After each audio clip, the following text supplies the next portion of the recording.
All right, what's going on, everybody?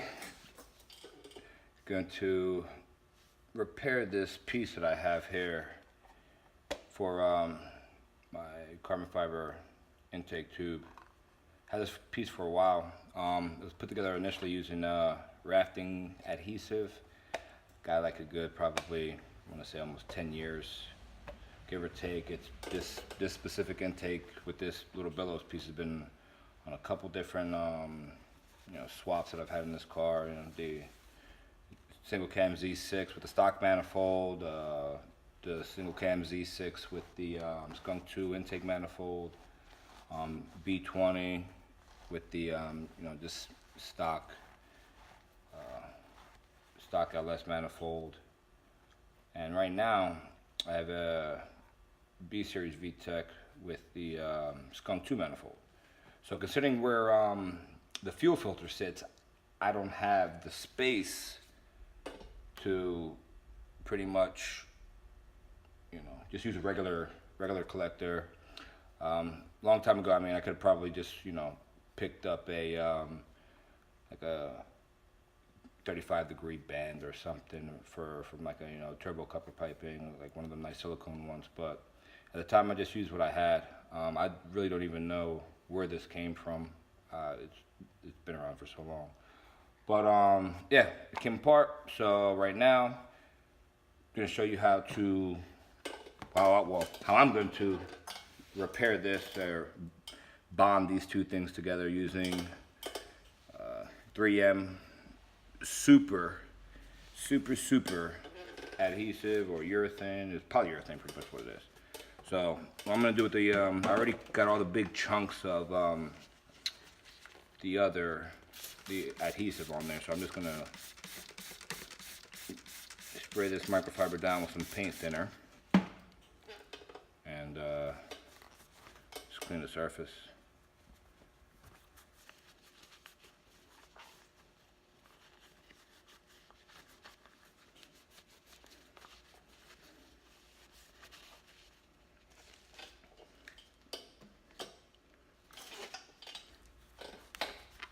I'm not gonna go crazy. Just make sure there's no oils or anything like that. I initially came under here to just check my oil before leaving, and I just used this stuff not too long ago, and I've learned with this 3M Windo-Weld stuff. It's a great urethane for doing all types of different things in the automotive industry. I'm sure it has 1,000,002 uses, but I use this stuff quite a bit. Repair plastics, rubbers, install, soft top. The rear windows fall out of soft tops all the time, and 3M actually has a UV.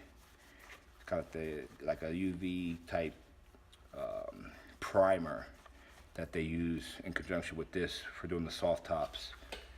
And I haven't really used that UV primer outside of repairing the convertible tops and putting those, getting those ugly windows that fall in on everybody's Mini Coopers and stuff. I really haven't use that primer, so I just know it comes out and ends up looking like a black paint. But I don't think I'm going to need to use that here. I mean, we do have a lot of heat buildup, a lot of expansion and contraction from heat.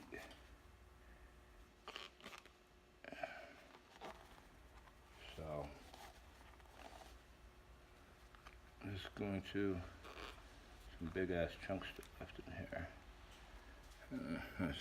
They're like rock hard, so pretty much want to make sure, since the reason I'm doing this is just get all like anything foreign like that, or like I said before, oils. So there's a pretty good mating surface. Well, excuse me, a clean mating surface, I should say.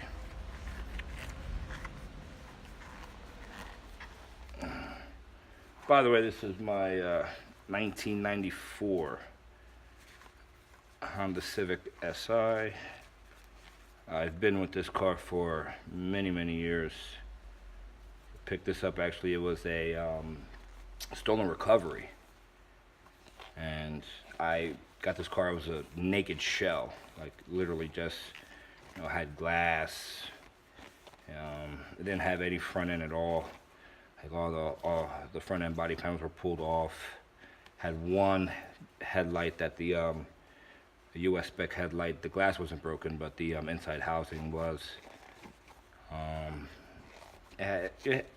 It wasn't a car. I got it towed back. I actually found it on Craigslist. It was in a police impound. It got towed. So the initial owner was found, and so what the owner did was he put it for sale, and I had to pay for the storage fee, the tow fee, pay for the title, and then get it towed back to my my house. And that was just, all in all, I got the shell for, crap, after paying for the title, storage fee, I got this car for maybe $680, I want to say. Alright.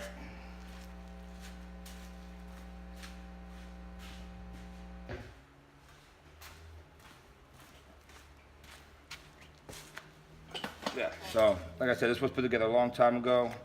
Well, you know, initially bonded together a long time ago. Shout out to my boy Peanut. He's the one that did this. He works down at a he used to work at a factory where they did military, like they put together parachutes and military rafts and all types of crazy stuff. So the stuff that they used, I mean, it definitely wasn't for this application, but it definitely did its job. So pretty much these two pieces, this is the size for the intake tube. This is the size of my throttle body. So they're just a little bit off of each other, but they work. So got the surface all cleaned. I'm not really worried about making this 100% perfect. You know, the car is not, it's not a show car or anything like that. So what I'm going to do is I'm going to see if I can, without getting crazy, I'm probably going to just do something like this, fold it over, and just add the bond as I go through. Before I start that, I'm going to put a bead all the way down here. So by the time this hits down there, I'll have a bead around here. So I'm going to do that right now.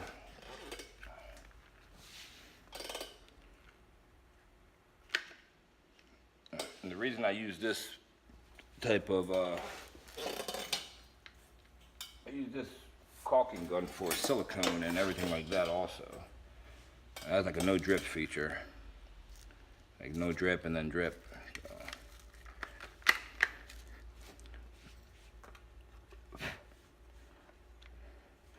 So I'll do this, add this bead in there.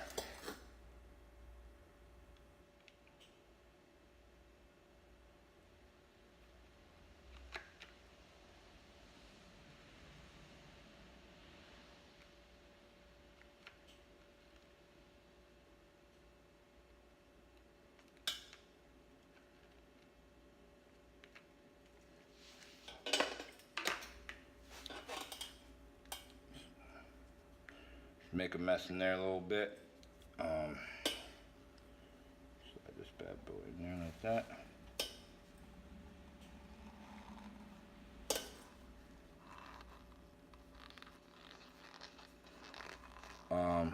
One thing I guess I could say, give you guys like a heads up or a fair warning.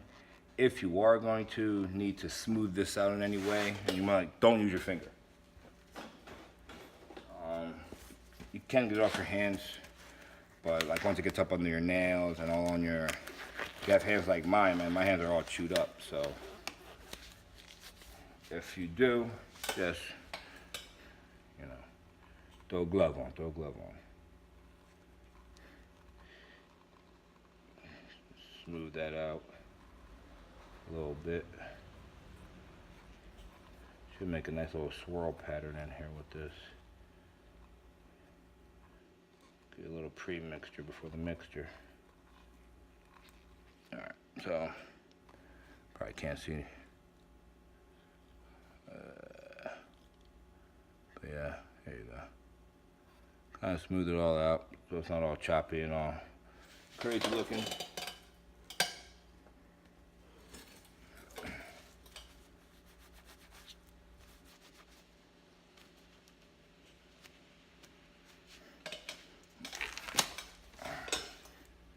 See, now since this was sitting and I have it in the drip feature, it will constantly push this stuff out. And like I was saying, if you use this Windo-Weld stuff, use it. Like just it. It's got on my freaking hands.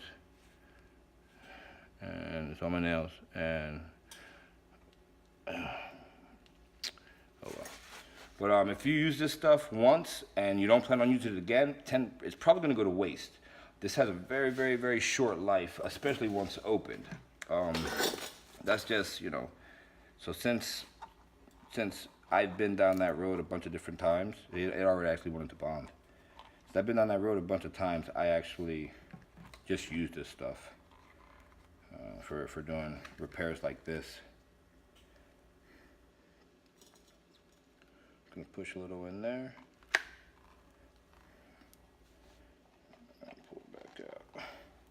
And go all the way around.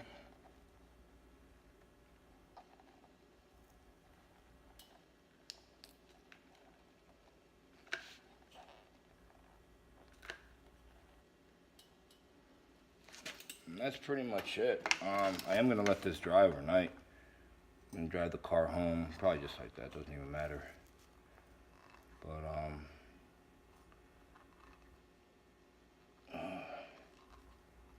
yeah, so now I'll be able to use this, and hopefully I get a whole bunch more years out of this thing.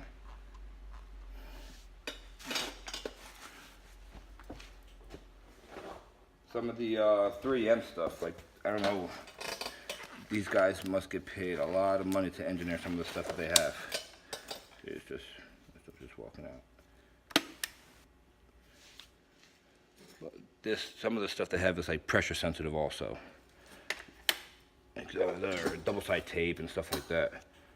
I'm just going to actually work my hand all the way around. Yeah, see it alright. It's already actually bonding. So this stuff works wonders for all types of things, man. You have factory motor mounts, you know, and like doing like a budget build, and you want to use your factory mounts, even if they're torn. You could just, you know, I might just throw up a video of that, because I have a friend that has a H22 and an Accord, well, F23, but and his trans mount and that little cheesy factory front mount, they're always tearing.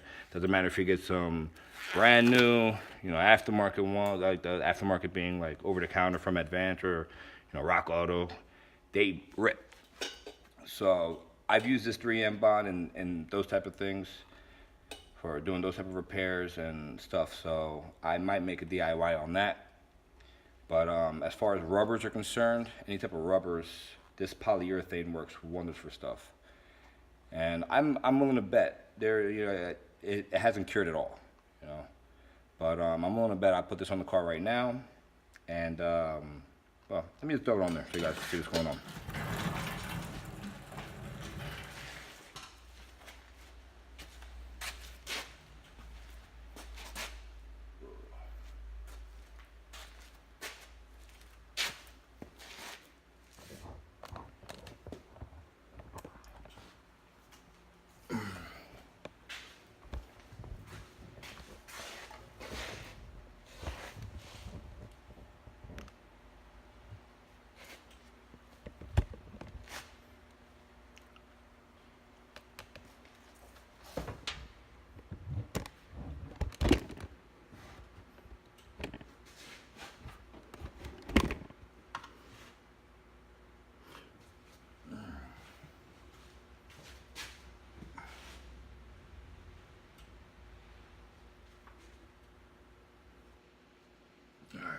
So,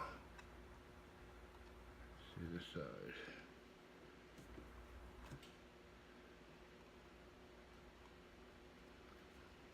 So basically, if I was to put the intake clear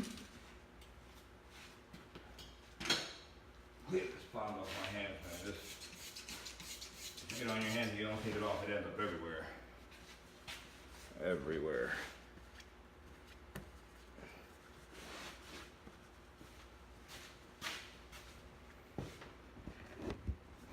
And this out so you guys could see a little bit better.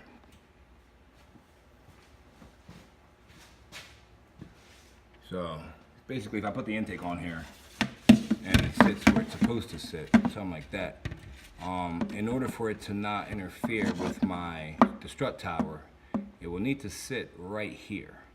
And as you see, it's way off from being where it needs to be. And then even if I was to put a coupler, it would need to be in a way where it's not going to interfere with the fuel filter. I like the older style fuel filter, the bigger one, not like the EKs have. If I put it like this, it ain't gonna work right. So the fact that I'm able to use this, I'm able to, and I mean it literally, it's like right on the fuel line. Okay. So without this piece, I would be forced to buy something else with the brake. So once it sits in there,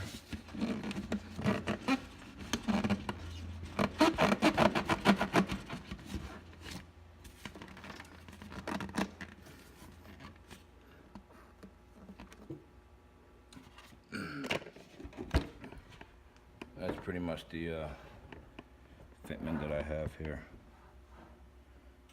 There's a little bit of room, a little bit of wiggle room, a little room for movement. I have a little plug there I'm going to put back in there. But yeah, without this little billows, I probably would have went through a couple of those different couplers. I'm just going to let this thing cure overnight.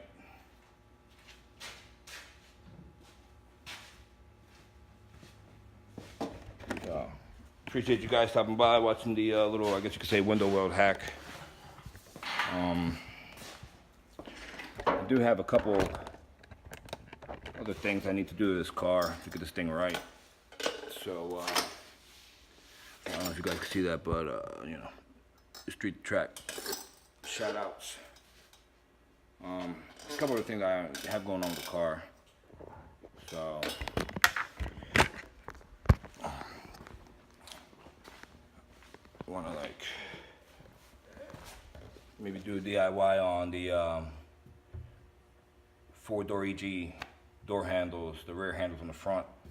Right now this one isn't complete. I had to finalize getting it, you know, on the car. So then my next step is making everything work on the inside. I'll probably be in the next video. I have the locks completely removed, like all of the any way to unlock the car manually is totally disengaged from the car. So the interior locks, there is none. It's pretty much by the power locks from the remote. The car is converted over to power windows and power door locks, but I don't have the button installed. Reason being is just because of anti-theft. You know, it's a lot easier for somebody to unlock a lock if it's there. But if you just make it so they can't even get in the car,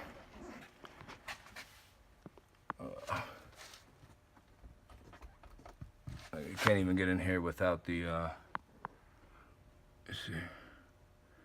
There's just nothing there. That's where the lock used to be. So considering the lock used to be there and there's this big piece here, what they would try to do is they would try to come in from the top of the door. You know, as you can see there. It's recently happened. I had this car parked up for years and somebody was trying to get into it. But I had it so it was there, it was physically there, but it was never engaged. So every time they would try to, they got through the door, the crack of the door, they wedged it open, they ended up breaking this factory piece from trying to unlock the door. You know? So I probably gotta replace this. But yeah, I mean, the keyhole, the key was there, like the slot and the tumbler, but it was pinned. So right now what I did was I took it back apart and I just, you know, put a Phillips head screw in there for the time being. So probably my next DIY is, you know, finalizing the keyless locks, but no locks. I don't know. But what I'm gonna do is I'm gonna make a little cover for this right here. So it's gonna be, this is the factory one, this is off the passenger side. They were even trying to get in the passenger side. As you see there, they actually scratched it up pretty good. So I'm gonna just make a template and then you know, just have like a little cover for this. And then this is just a regular EG door handle for the front, for you know, any EG front door handle. This is the 4-door one without the keyhole. Nobody has ever really, I have never came across a write-up, but I've had this black door handle for a long time, and I always thought about doing it, but coming down to it, the actual workings of this, you know, they're oriented different. Like, one issue is, yes, keyhole, no keyhole.